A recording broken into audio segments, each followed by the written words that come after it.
On Barry Charles' Footy show tonight. Is Red Hill Selwyn Cobbo out the door, or is it just a media bash-up? Shane Flanagan is in denial about his son's ability. Will Tyrell Sloan also be gone at the end of this week? Ciraldo, has he got the kahunas? Has he got the ganks? Has he got the guts to drop Sexton on Thursday night? Or is he just trying to be the Democratic instead of the Republican in the sense in terms of Galvin, not selecting him at halfback? Turbo to centres, is he out the door? Yes, Grant Anderson signs with the Broncos. It's all happening in the show today. We're also going to talk about what's doing with Nathan Cleary. Surely he's playing on Thursday night. I think it's all Drakes and Drakes. Let's get to it right here on this jam-packed show tonight on the Barry Charles Footy Show. Right here, right now. Welcome back, guys and gals, to the channel. Yes, Rugby League at its greatest. Yes, well, obviously just quickly we'll talk about Grant Anderson. Is signed with the Broncos for next season. Is he a good signing? Well, isn't Cobbo better than Grant Anderson? Let's just be fair dinkum.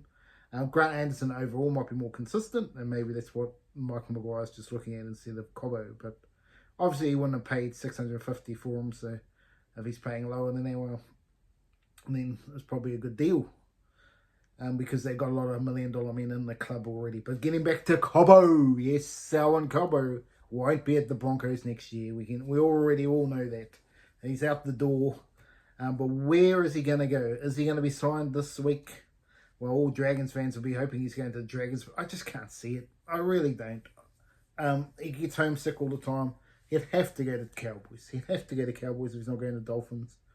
But Cowboys, for me, is where he's heading. Makes sense. He can go on the wing.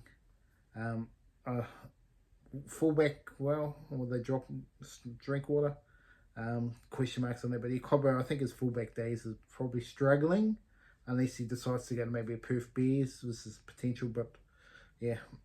Cobbo, to me, if I was a betting man, I'd be going the Cowboys is where Cobbo will end up. But anything can happen in the Rugby League. Yes, now let's talk about the man himself. Yes, Shane Flanagan absolutely sticking up for his son, but he is in Gaga land. He's in absolute denial. He's completely got this wrong, but this is the only thing I'll say to him. Has he got anyone else to put in there? Yes, they're saying Lachlin Galvin and he's been winning the games, and there's another young gun in there as well. But New South Wales Cup is New South Wales Cup. NRL's a different kettle of fish. You put Lachlin Galvin with this team they've got right now, you're going to get the same results. That was happening in the study. I don't think changing that is going to make much difference. They need to find a halfback. They really do. Flanagan can go to 9. Whatever they want to do there. They already signed another 9 as well. But they've got to find a halfback. Can they find one? They're going to have to create one if they can't find one. And Flanagan's not the answer to win the premiership. The only person I think they could probably get at a decent price, and probably paying similar to Lachlan Lillies, is Jackson Hastings. Yes, I know everyone's going to hate that suggestion. I know all the off-field rubbish, but he is well ahead of these guys. He's a better player. Simply a better player. He might not be the top echelon, but he's definitely in that middle range. And Lachlan Lillies and Kyle Flanagan, put it this way, Kyle Flanagan will not get a start at any other club in terms of starting 6 or 7. If you look through all the rest of the rosters, he would not make the team. You look at the bottom of the table, ones like Dylan Brown. You could argue he maybe could get into the Tigers ones if they wanted to, really, but they've been saying that. Why would you bother? He wouldn't make the Titans, even for all the injuries, he wouldn't make it. So, to me, a lot of work to be done on that. But yeah, it's very, very interesting. What about Tyrell Sloan? Letting him go to try and get Cobbo? Is this what's happening? Is this what the actual happening? We'll find out in the next couple of days if that's the truth. But Tyrell Sloan, who? Go on. I have heard of a straight swap with Cobbo, but I just don't see it happening. But if it does, it does. Good on them. But the Storm look the most likely. they could do with a winger. Issues with Will Warbrick. He would make sense. He could potentially go to the Rabbitohs as well. Tigers is potential as well, but yeah, to be honest, Sloan, if I was him, I'd be going to the Super League and then just drawing my footy over there and play good 10 years over there and have fun, like the likes of Lachlan Lamb and the likes of those mid-range players. They're the ones that should go to Super League. To be honest, because they're just too good. They'll be too good over there. They're only mid-range here, but if they go over there, they just become better at this stage, unless England change everything around there. But really, there's just nothing happening there. I really would be stunned to see what they do there. With the Super League, I mean, if NRL take over Super League, maybe something might happen in this game, but it's a long way away from what it needs to be. Yeah, what do I think about that Billy Slater stoush with Aaron Woods? Absolute school bullying from Aaron Woods. The school bully tactics versus the boy that cried wolf, the whimper. Billy Slater absolutely come back virtually crying like a baby. It's actually a good speech. Don't get me wrong, I actually liked the speech. It was good theatre. A bit of emotion in there from Billy, but he obviously stuffed up with the Paul Green saga and all that. But Billy Slater was a grub when he was playing. There's no doubt about it. The same with Michael Innes and the likes. This is well known. Hodges. There's heaps of players that are grubs. Red and Mahoney right now.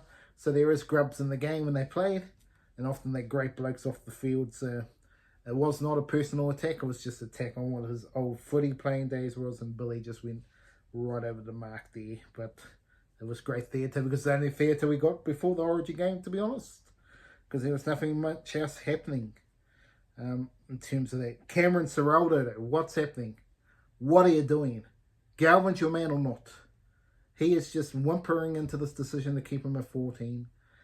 They think that, I think it could cost them Thursday night if they stick with this. Will they make a decision and go, boom, I'm in, and put him in? I think that's what they should do. I think Galvin could potentially end up starting this game. I don't know if they're just playing a little Drakes and Drakes, but Galvin, to me, is your man. Sexton should be out. I know Sexton has been winning games, and you could argue he deserves to be there, but Gus is famous for doing this. He got rid of Anthony Griffin when they were in the top 4 in the finals race. So funnier things have happened here, but Cameron Ciraldo hasn't bite the bullet.